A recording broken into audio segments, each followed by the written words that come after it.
Sure, we can blame the social media platforms the same way that I used to blame my parents. That's the line that got me. What's up? It's Matthew Blades, and welcome to another episode of Learn from People Who Lived It. So this is going to be the first recording since the passing of my mom, so we'll see how this goes, and we'll see what comes up.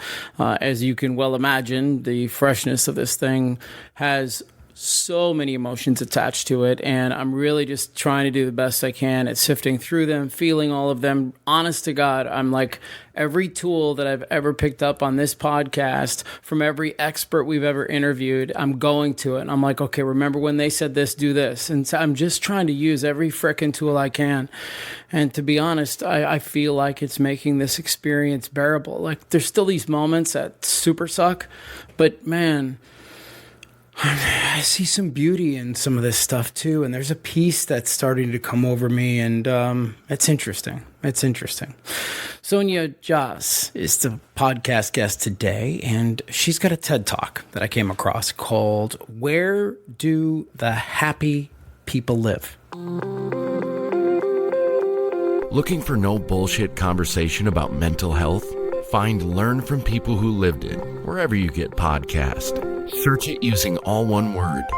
Learn from People Who Lived It. Welcome to another episode of Learn from People Who Lived It. Hi, my name is Sonia Jhas, and I am here from Toronto. What story are you here to share today? I am here to share my story of choosing healing over comfort and how beautiful and treacherous and wonderful it's been. Who do you hope hears this? Anybody who feels stuck in their life, anybody who can't find their footing, anybody who feels like they're in the vortex, anybody who feels like they're alone. Well, I'm excited to get into this today. This is going to be, I hope, a really incredible podcast. Sonny's got a book called I'll Start Again Tomorrow, which, by the way, brilliant title on this thing. And she's got a TEDx talk, which we're going to hear a clip from here in just a second. But I want to be upfront with my audience and say to you that this is the first podcast that I have chosen to record after losing my mom suddenly and tragically earlier in the week. And the reason that I'm pushing through, so to speak, with this interview is because of a common ground that Sonia and I share, which is this idea of forgiving and healing from the emotional baggage. Now, it's my belief that stuckness right there is you just not wanting to take the leap and take control of your life, and not just that you're holding back in some way, and you, for whatever reason, you're not all in. And then there's something that you said in your TED Talk, which I also feel like is important. And I want to play that for everybody here really quick. Sure, we can blame the social media platforms the same way that I used to blame my parents. But change will only come when we recognize that the shift is ours to make. Okay, so I absolutely love that clip right there. When we recognize that the shift is ours to make. Yeah. I spent a lot of time blaming my dad, blaming my mom, blaming other people for all my bullshit. And at the end of the day, what I had to come to grips with was nobody was responsible for the shift that I needed to make in my life except for me. Mm-hmm. And I can tell you that by doing that work over the last few years and healing my relationship with my mother, it's made going through this experience of losing her somewhat brighter, somewhat easier, somewhat more manageable to take. And so I really want people that have maybe not great relationships with their folks to especially tune into this episode today, because we may say something along the way that'll be that little light bulb that you needed to figure it all out. And so we typically start, Sonia, with the first 10 years of people's lives, because it gives us a really good snapshot as to like, who is this woman that's on the screen with us? What is she all about? Totally. And so help me understand who you are, 0 to 10. What's your life like? Brothers, sisters, where do you grow up? Give me a little snapshot.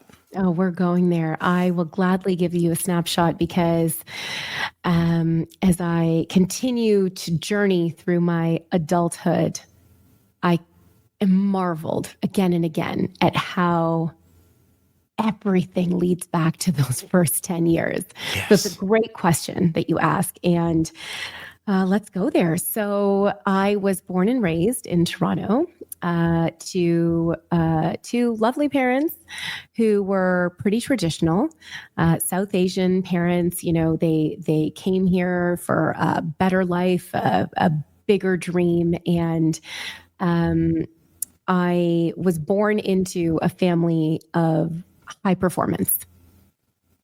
It's like my dad created an environment of militant focus on excellence. And it was an expectation that I was born into. I have a brother who's 8 years older than me, and he was born an old soul and gifted, like literally gifted. And so it was a lot to walk in his footsteps. He was 8 years older. He is 8 years older. And he became a biomedical engineer and a pediatrician. So he is academic, and he is bright, and he is smart. And growing up, he was essentially considered like the perfect child amongst myself, my family, and all 850 of our family friends. So there were big shoes to fill. And my parents were high functioning, excellent parents who did not create an environment that allowed for feelings or emotions or deviance from the expectations. And I very quickly learned that I was going to have to mask and perform and achieve in order to fit into the family unit. And that was very normal for me, actually. I didn't know that I was people pleasing my way through life, constantly racing towards the next milestone so that I could feel good enough. The climate was one of productivity, focus. I was to be a good girl, and I was to do well, and I was to get there as fast as I could. So that then I could finally be successful and slow down. Or How interesting. And be happy, they said. Happy, right? Yeah, sure. There's a lot to shake out there. There's a fascinating contrast in our upbringings, because I was born and raised to two wonderful parents, but we came from a really blue collar town. Everybody was a Vietnam vet. They all worked in labor jobs. My mom worked 2 part-time jobs at, grocery store.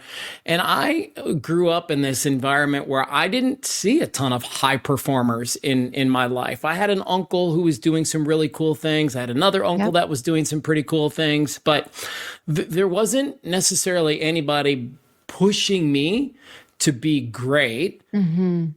I didn't discover what was possible until I started dating a girl in 7th grade. And the first time that I went to her house, I realized that I was driving down a private street, and then I opened up in this gigantic, what felt like a mansion to me as a 12-year-old, with the swimming pool and the basketball court and all the cars and all the boats. And I was like, holy shit.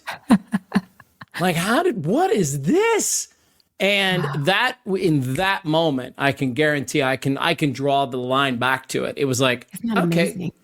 I'm going to have that.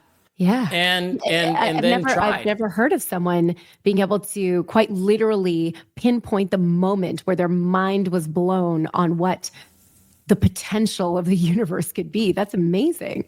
Oh yeah, it was incredible. And it is clear as day to me. I can close my eyes and I'm in my dad's orange gremlin car where the muffler would fall off, and he was dropping me off at her house. And I remember being mortified by this stupid car that we had to drive in. But, later in life, I'm smart enough to understand that he drove that crappy car so that we could pay for other things that I liked more, like hockey, like all these extracurriculars and stuff that we did. Totally. And it's really, that is the moment. And then, like I said, I had another uncle who was very, very successful, and he flew me out to his house in Dallas, Texas, and he had a nice home, pool, all the things. We did all the stuff, went to nice restaurants, and I thought, I didn't even know that this was here. So now I'm definitely going to go grab myself some of that. And I know that in my own way, I didn't necessarily, I mean, listen, you do your best, right? That's the case with everybody. But the way I went about it wasn't the healthiest. Right. 28 years ago, my father had just passed away from a sudden heart attack, speaking of my mom's death this week. But, you know, I lost my dad in 1996, and I was about a year and a half into my radio career. Gotcha. And what I decided to do, Sonia, was just put all my time and energy and focus into that career. And I ran like a bat out of hell until I blew up. So, Oh, yeah. yeah, I mean, and it sounds like you must have done something real similar, right? I'm sure you jumped into your career and you tried to make your parents proud, and you tried to, in a small way, make yourself proud and try to live up to their expectations. But at what cost? Yeah. Yes. You're so right. You know me clearly already. I mean, I think when I was in high school, there was this really adorable idea that I had that I was going to like finally leave the house and then be free. And I was just going to like be who I am and go to a great university, and I was going to thrive. And then I was going to be like, I am woman, hear me roar. And when I went off to university, what became very clear, not at the time, but in hindsight, but what was happening at the time was that narrative that I had about my parents and them being the monsters and me needing to escape. And like, if only I can just break free, that I'm going to be just abundant in my self-love and my self-worth and all these things. Like when I left the house, they followed me in my soul. Yeah. All of the things that I had been blaming them for and trying to run away from had been so tangled up in who I was that when I left the home, it wasn't like running away from the monster. It was like waking up to the fact that I had become the monster. Yes. And that the narrative and the conditioning and the programming and the you're only good enough if you achieve and the race to the end destination, all of that had become cellular for me. And so it didn't matter that I left my parents' house. I was living and breathing that model. And so you're right. I pushed my way to be on the dean's list and to get the best paying job, the highest executive position I could get coming out of university. I did all the things so that I could finally get there and feel good enough.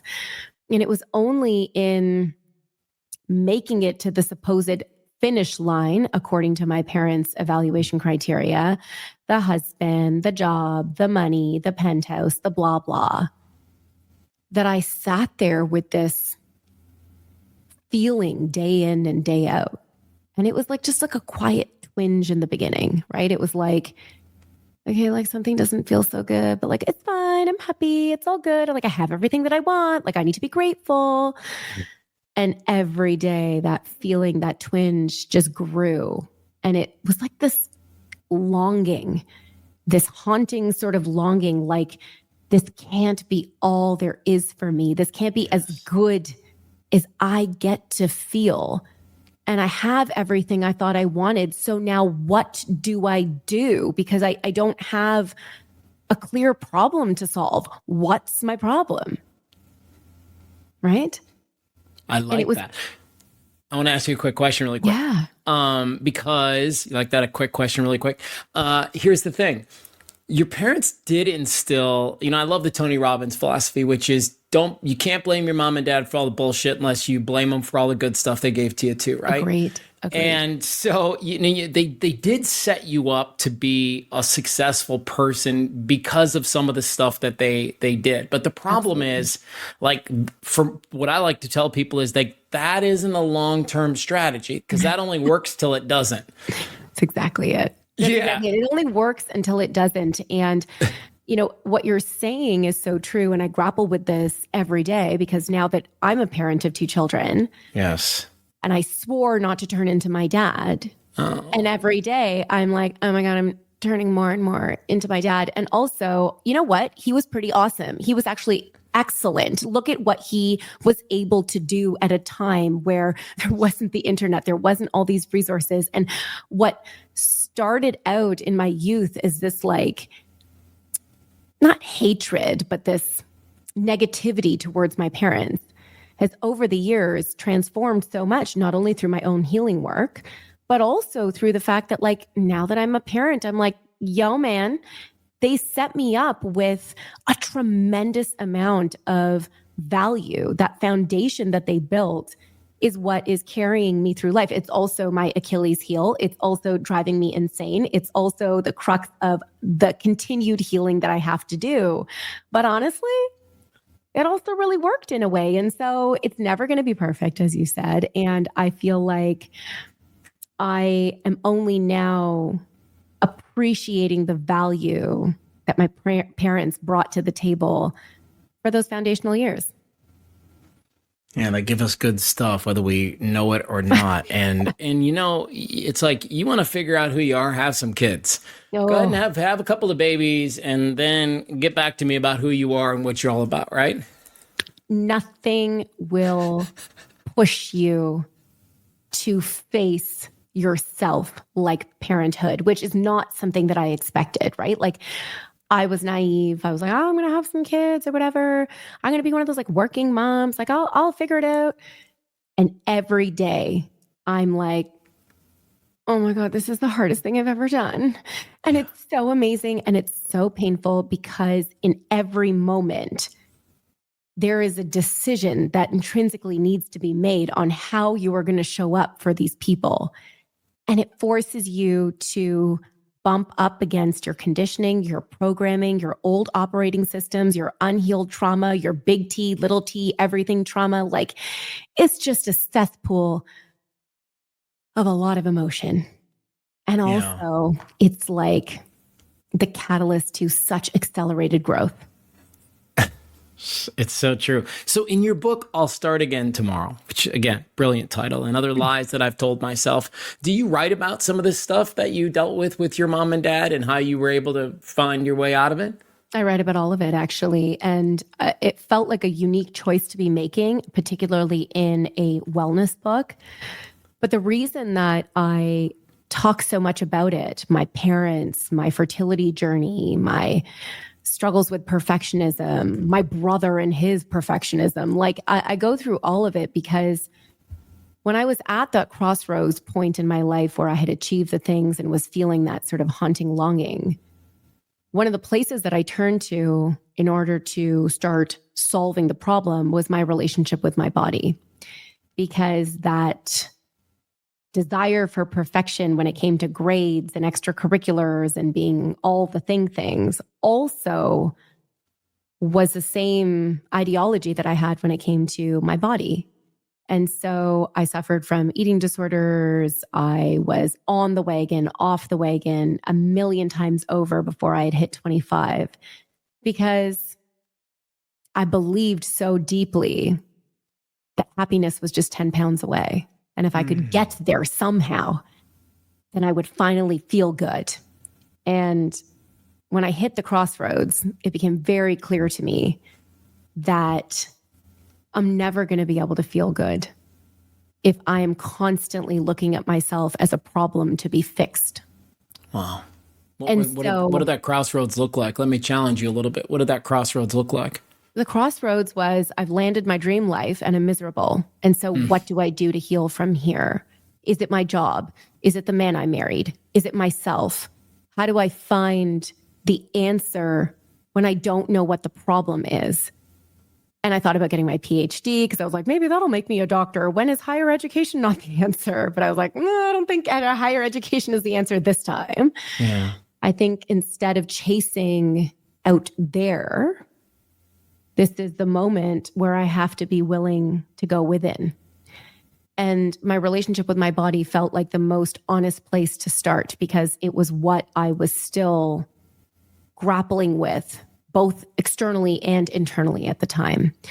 And in healing my relationship with my body, what it involved was me actually going on a very deep journey within to uncover the lack of clarity that I had around who I was, what I wanted, what I needed, what my values were, as in where my parents stopped and where I actually started, confronting my limiting beliefs and my perfectionist tendencies, and that I'm only good enough if I achieve intrinsic sort of conditioning. It was in doing all of that work that I was able to heal my relationship with my body. And prior to that, I had naively assumed that, sure, yeah, I like kind of struggle with my body stuff a little bit, but I have like my shit together in every other area of my life. Like I'm solid. It's just like this one tiny little pillar that I can't seem to crack the code on, but like I'll get there. And when I started doing the more honest work with myself, on myself, what I realized is that, oh, it's all the same thing. What is driving me for the relentless pursuit of weight loss is also driving me for accolades and driving me towards achievement and driving me to people please. And it became sort of clear to me that the issues that I thought I was dealing with in just one category of my life were actually rearing their heads in every other area of my life. And I needed to be able to heal in order to be able to find the truth of what comes next. So let me ask you a question. This may be, and it's going to be fairly pointed. Did you eventually have to come down to this idea that you didn't love yourself the way you were supposed to be loving yourself? I mean, was 100%. it, I mean, could we boil it down and make it that simple for so many folks? Absolutely. I had very low self-worth. I had medium self-confidence. And when I say self-confidence versus self-worth, I'm talking about self-confidence being feeling good about my achievements and what I can put out into the world. Yes. But my self-worth was, I'm going to say like almost zero, probably.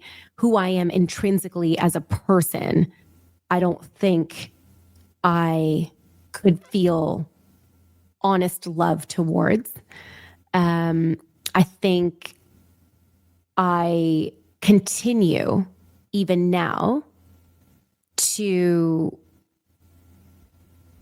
see how much work and how much more healing I'm going to continue having to push through or to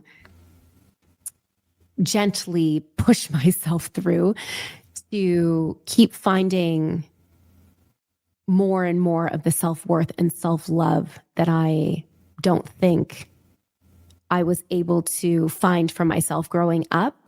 And I think the low self-worth, the low self-love, and just inherently feeling like I'm going to get in trouble all the time. Wow. Is to this day even what I am journeying through right now. In peeling back the layers and therapy and therapy and therapy and more therapy and then different modalities of therapy and then plant medicine and more therapy and all the therapies, what I continue to be marveled by is that the pain is so deep and it is so early. It's like from my earliest years, the earliest memory I have is 4, where I can remember like a direct line to what it is that I feel as an adult, the level of terror. And I continue to be awestruck by how cellular that early conditioning is. It's crazy. No matter how much work I have been doing on myself and how much I've been trying to build the seed of self-love and self-worth and all the things that aren't for the external world, for me to feel about me. It's like, man, Matthew, there's so much there. And I have made leaps and bounds progress. Yes. And the journey continues because Of course, when you don't love yourself or when you need to feel validated by others in order to be able to feel your worth or your goodness, it still continues to be like an insidious chase without you even knowing that you're doing it. Because you just want to be a good girl. Yeah, of course, right? Right? That's the messaging we all had. Be a good boy, be a good girl. And Mhm. it's like, but yeah, but at what expense? Like all the time, some of the times. And it just gets, it's so confusing. And I love that you brought up this piece about you're 4 years old and you can remember when it is. We've had on this podcast somebody that I always encourage my audience to look into. Her name is Dr. Elizabeth Fedrick, and she talks about something called relational programming. And she Yeah. explains it as the things that happen to us along the way and how that molds us to think and act and feel the way we do for the rest of our lives, unless we really actively try to jump in there and change things.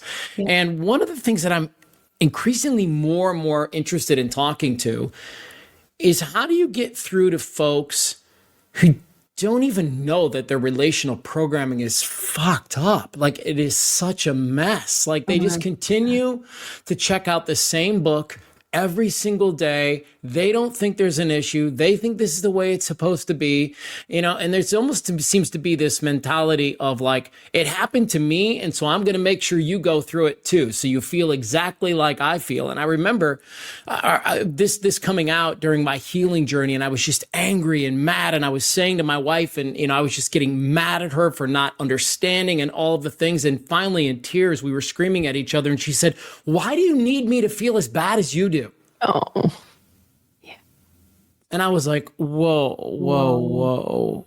That was such a moment for me where I thought, because, babe, this is the way I was raised. that's all I know. My mom and dad felt it, and they were going to make damn sure I felt it. Yep. My mom had a hard road, and she was going to make sure I had a hard road too, because she just thought that that's how it goes. And Yeah. I want to say something really quick, and then I want to bat this around with you. You mentioned something earlier that got my attention. And the reason a lot of us don't want to chase the trauma or go look at the ugly stuff is because for most of us, we're going to have to announce to the world some things that happen along the way that weren't awesome. Maybe mom beat the shit out of you. Maybe dad was an alcoholic. Maybe, you were sexually abused. I don't know. There's a million things that happen to us along the way. And you're going to have to dig up those old things. And what I always encourage people, and especially you, if you're listening to us right now and you're resonating with this conversation, is like to bring up these old wounds isn't throwing shade on your folks. It isn't, that's not what we're doing here. We're not putting them on blast on TMZ. We're simply uncovering this stuff so that we can move forward and heal some generational cycles and move ourselves and our families to a better place. And so many of the folks that I talk to, and again, this is where I want you to come in. How hard was it for you to finally say that thing like, you know what, my mom and dad were amazing, but they really fucked up a couple of things too. And that's okay. It just happened, but now I'm ready to work on it. Yeah. It's such a great question. And I will say that in the earlier parts of my healing journey, when I was first delving into therapy, it felt important for me to be able to have a place to really speak my truth and have my reality mirrored back to me, because I just felt like I needed someone to be able to validate what I was feeling and how I was living and what I was experiencing as an adult, and to just have some clarity around, like, was it bad? Was it them? Is it me? I don't know, but like, I kind of think that it was bad, but like maybe not. I was in the beginning, it was really just like I needed support to be able to find a narrative that I could believe in, that I felt was honest, that wasn't me gaslighting me, but also not me punishing my parents.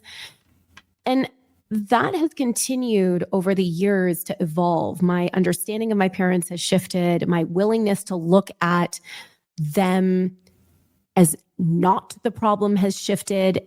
And also, I'll say in the last 3 months in particular, I have come back to yet another chapter where I'm being pushed to look at those early foundational years in my relationship with my parents again, because I think I'm still really committed to gaslighting myself out of my reality.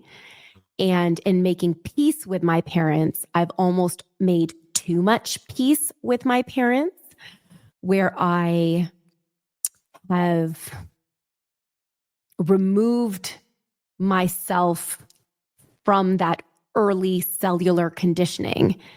And in being brought back to it through plant medicine journeying, I have had to re-acknowledge to myself how bad it really was, and also not what it has done to me, but what that landscape or that environment created in me.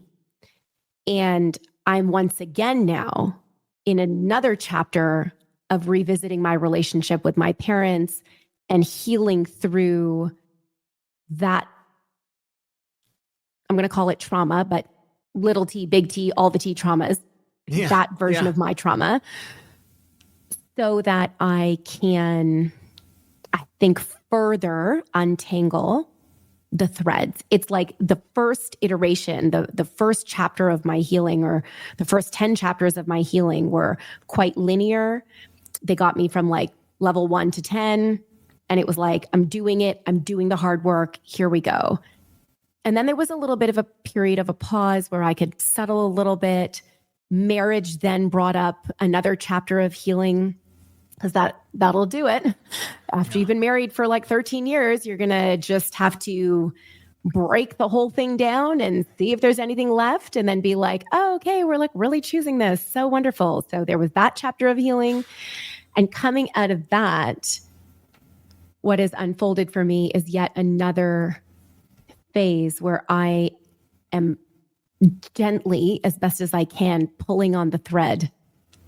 And it is unraveling, and it is messy, and it is moving quickly, but it is also just like, wow. You know, when you were talking about people who are not really motivated to look, or they don't want to do that kind of work because they're good with that operating system.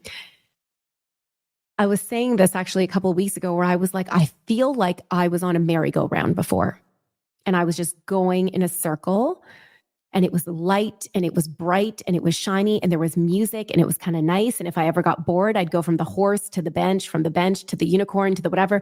I had variety, and it was pretty and fun. But now that I'm actually off the merry-go-round, I am now on a roller coaster. So there is no circular, I'm no longer who I was. I don't know where it is that I'm going, but the old operating system doesn't make sense. And I can't get off the roller coaster because I'm just going to like fly off into oblivion. And I'm simultaneously experiencing the best, most joyous, most beautiful moments, and the hardest, most treacherous shit at the same time every day. And I think that's what it means to come out of freeze. And I think that's what it means to be willing to show up for the messiness of the work. But I think everybody, if they allow it, will get pushed into a corner that feels so painful that they are going to be willing to confront their past through a different lens instead of staying stuck where they are. And not everybody does. Sure. You mentioned a minute ago that you've gone on some plant journeys, which is a fascinating topic to me. And I've certainly done my fair share of journeying too. And so, you know, I'm for those of you who have never looked into plant medicine, you know, whether it's cannabis or doing something a little bit more like San Pedro or ayahuasca, or you jump into ketamine space now, which is proving to have some very, very interesting benefits, especially for those dealing with PTSD. You know, there's psilocybin, there's there's like all these things that are going on right now. And it's really cool. Like, it's not, I'm very clear about this. It's not for everybody, but for the people that it is for, it's a freaking game changer. Game changer. And so I want you, if you're willing to, Sonia, take us back to one of your more meaningful journeys. And if you don't mind, bring us in the room with you. What was happening? What did you take? What did you see? How much did you purge? Let's go. Let's get all of it. Let's go, Matthew. I am pumped. So the first plant medicine journey that I did was at a place called Dimensions in the greater Toronto area. It's out in, I think, Algonquin or Muskoka or something like that. Okay. And they do ceremony or you journey with psychedelic cannabis. So psychedelic cannabis meaning that they give you the very specific strains of cannabis that when sort of blended together with a tincture of whatever can really amplify the psychedelic properties of cannabis. And it wasn't my first time taking cannabis. So I, granted, was a little bit skeptical because I was like, well, I mean, is this really, or am I just going to get the munchies and then have a nap? Right. And so what it is it's like a 4-day essentially retreat where you go through many different healing modalities, from sound baths to energetic work to Reiki to all the things to just slowly start to create an opening. Yeah. And then you, in community, for me, there was 2 other individuals in community, do a ceremony with cannabis. And there's multiple therapists in the room. There's an elder. There is music. It is highly facilitated and curated, but also it's going to go wherever you're going to go and wherever you're going to let it. Yes. And it was the most mind-blowing experience I've ever had, where I went into it thinking that it was going to be like Alice in Wonderland. And now I'm tripping balls and there's colors and this and that. I'm like, who even knows? In my case, there was no imagery. It was totally void of stories, images, memories. And it was 4 hours of one cycle that revealed itself. So I would start with a little bit of uncertainty. Okay. A little bit of, I don't know, something feels a little bit uncertain. And usually that would come with the music that they were playing, because they would be playing more indigenous style music that was slightly mischievous, if you will. Okay. So there'd be a feeling of uncertainty that would come up in the system. Uncertainty would then turn into brewing fear. Fear would turn into ragey terror. No, not even ragey terror. It was just terror at the time. So it would go uncertainty, fear, terror, I'm going to die terror, to, oh my God, I'm taking up too much space. What does that mean? Because I would be in such full-blown terror and all of the therapists and the elder and everybody were then tending to me, it would be then, as the terror started to settle, this is ridiculous. I'm taking up too much space. Oh my God, this is what I do. I take up too much space. I'm always taking up too much space. To then slowly settling and then feeling a round of safety for a minute. And then again, uncertainty, fear, terror. I'm taking up too much space. Let me try and play small, safe landing, and then back for 4 hours. But it was just a body-based experience. So the terror was in my body. I was convulsing head to toe because my body felt like it was being chased by a lion and I was about to die. Yeah. The taking up space was very, very young. The feeling was very, very young for me. And, the team of people that were there were incredible because, they're not pushing you in any direction, but they can see what's coming and they've watched you for 4 days. And so the level of support that you have is unbelievable. What happened in the beginning is I was stuck in that cycle, and I was stuck in that cycle for hours. But then it was okay, this time I didn't have the feeling like I'm going to take up too much space. Yes. I'm going to allow it. But then when I allow it and something else happened, for example, with one of the other girls in the yurt that was not related to me, actually, she was having an experience meeting God for the first time. So she was thrilled. I internalized that crying that she was experiencing as grief and pain. And so that cycle that I was in, it was like the first time I tried to deviate where I was like, it's okay, I'm allowed to take up space.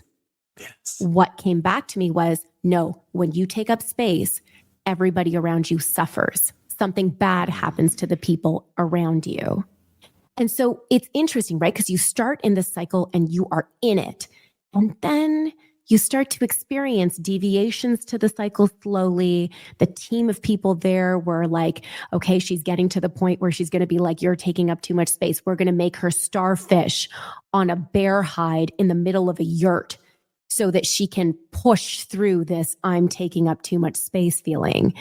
And just the nurturing and the care, it's like over those 4 hours, first of all, the cycle coming out of it was undeniable for me. And it became very clear to me that I live my life operating in this cycle, whether I know it or not. I was just going to ask you that. I mean, how many times in your life, how many times in all of our lives are we a little uncertain about what's going on, and we get scared of it, and then we just freak the frick out, and then we're like, I'm not worthy of this. It shouldn't be for me. Yep. And rinse and repeat. And we do this nonstop. And I think for me, because there was no imagery and there were no stories and there was nothing historical and there was nothing coming up from my childhood, it was just a body-based experience. It was purely somatic. Yes. Coming out of it, I was like, there is no way for me to unsee that. There's no way for me to unexperience that. There's no way for me to rationalize to myself, well, when I was 3, then I had the thing, then I did the thing, then my mom did. No, this is cellular. It is my operating system. And whether I have been conscious to it or not, it is the only thing actually driving the car right now. And that was a major, major revelation and terrifying, right? Because then you're like, well, what in the fuck do I do with that now? Yeah, right. Where do I put this? Where do I put this and how do I fix it? If it's that cellular, how do I now take myself to the finish line of this journey? And so it was the onset of my next chapter with somatic therapy. And isn't it fascinating? I do it too. Isn't it incredible? It's mind and soul blowing. Yes. Because here's the thing, like when you're a talker like you and I, like we can CBT our faces off. Like we can just like the therapist and become the therapist. And it's just like, we can talk circles around anybody. But when it's just purely somatic therapy and you can't tell your stories and you can't say your song and you can't whatever, and it's just tapping into the very honest emotion that is there or whatever you can get access to. I mean, the level of healing is it's unparalleled, I think. And from there, then I've also been doing EMDR. I am now, as of a few weeks ago, doing internal family systems work because I have now woken up to the fact that I have many parts, and many of the times I am in fact operating as other parts than the aligned highest adult self. And whether it's the 4-year-old who is hijacking the car or the 19-year-old or the versions of Sonia in between, I am marveling right now at the fact that there is so much more work yet to be done. And also, I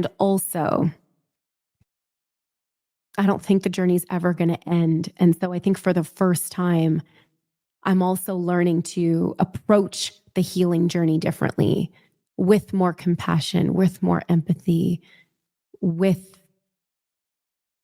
a reparenting approach to myself, as opposed to maybe prior to this, feeling still like I was going to win healing, right?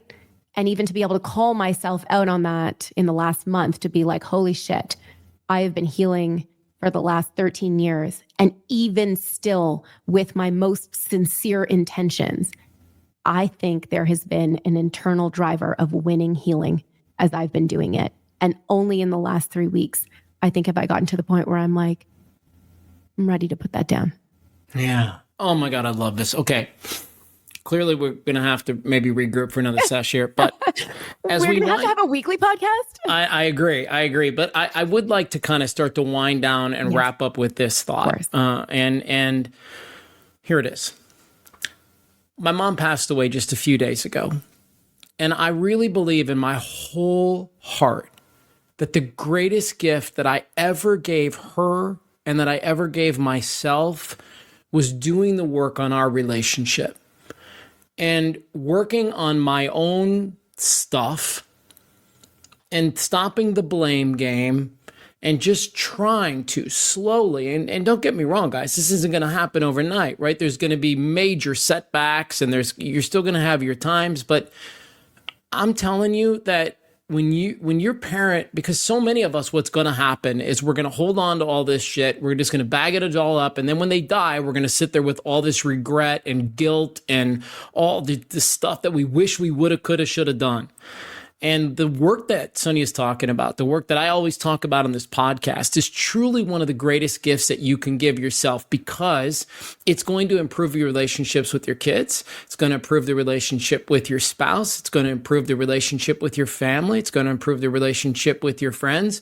And I'm clear about this. I didn't usually give a shit about this, but I do now. It will improve the relationship that you have with yourself. No. And you won't go into this space like Sonia did, where you say, I'm taking up too much space. I'm not worth the work. I'm not worth going to battle for. And man, when you can unravel that piece, and then I love what you said, that this is a lifelong journey. So just strap in and get ready for that. It's so incredible, because you actually have the capacity to get to these moments where you can start to see it almost even before it happens. True. And you get into these moments, and I don't know if you do too, but I'll be in these moments where I go, okay, hold on a second. Whose shit is that? Mm-hmm. Am I really pissed at this person, or is that some things I need to work on? Totally. And I think what's so incredible, as you are on the journey, which, as you said, is not clean, but even while you're in it, what is incredible is there starts to be like the sliding doors version of your existence, right? Where it's like you're facing a moment and you know historically what would have happened. Historically, you would have picked a fight with your husband. You would have said these things. You would have made up this story. You would have done this. You would have called this. It would have lasted for 2 weeks, and then you would have been like, fine. And instead, you're watching yourself know that that's what would have happened. Choose differently. I'm not saying it's easy, but you're watching yourself show up differently.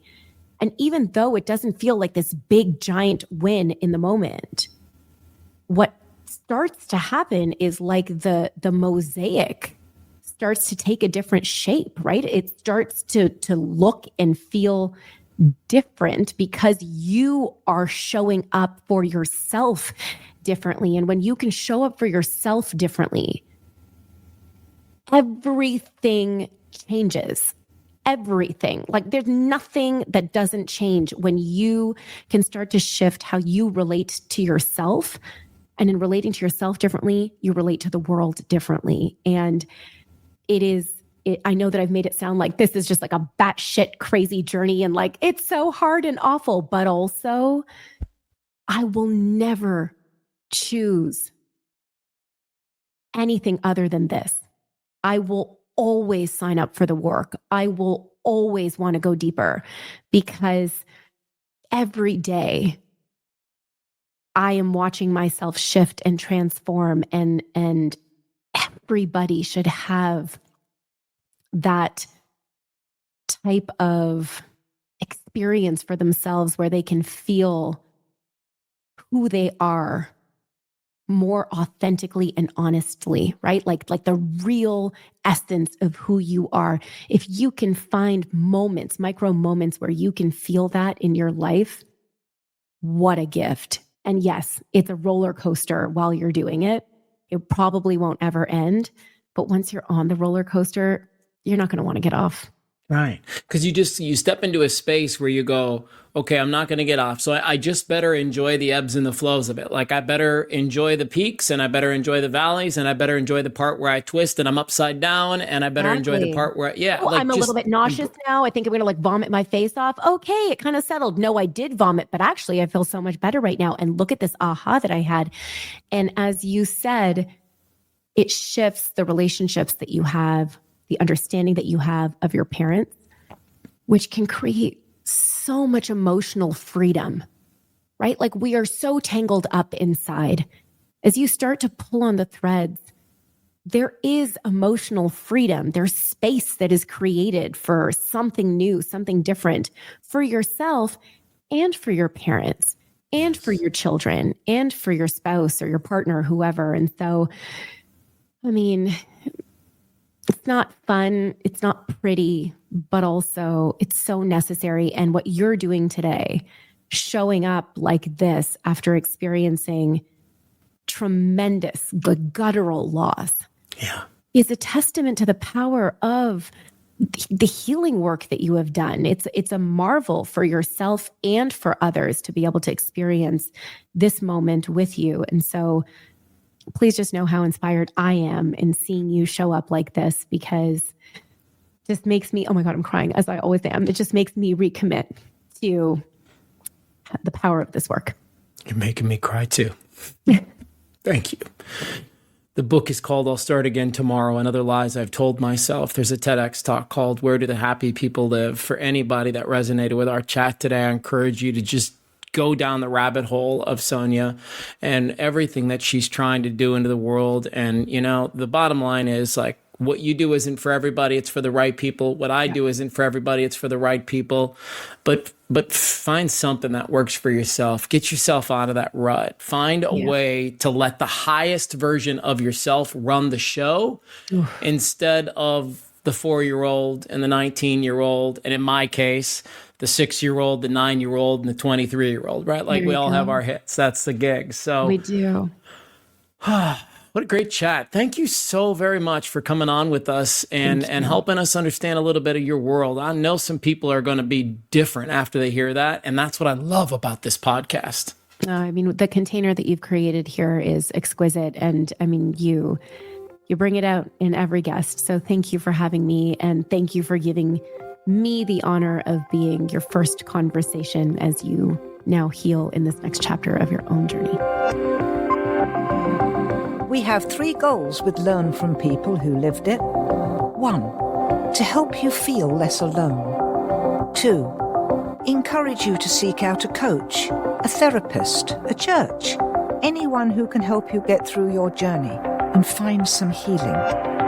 3, when you're ready, share your story with us. Find Learn from People Who Lived It wherever you get podcasts. Search it using all one word. Learn from People Who Lived It. There he is. Mr. Blades. How are you? Dr. Hurst. Nice to meet you. Oh, nice to see you. Great to see you as well. This is Brandy, who you've met already. Welcome to Healthspan MD. We're excited you're here. What brings you in to see me? So I want to just make sure that I'm good. I want to make sure that I'm in good shape. I lost my father at 47 to a heart attack. I'm sorry to hear that. There's nothing out there like Healthspan MD. His AFib reversal program, his CAD reversal program. Get the link on the resources page at learnfrompeoplewholivedit.com.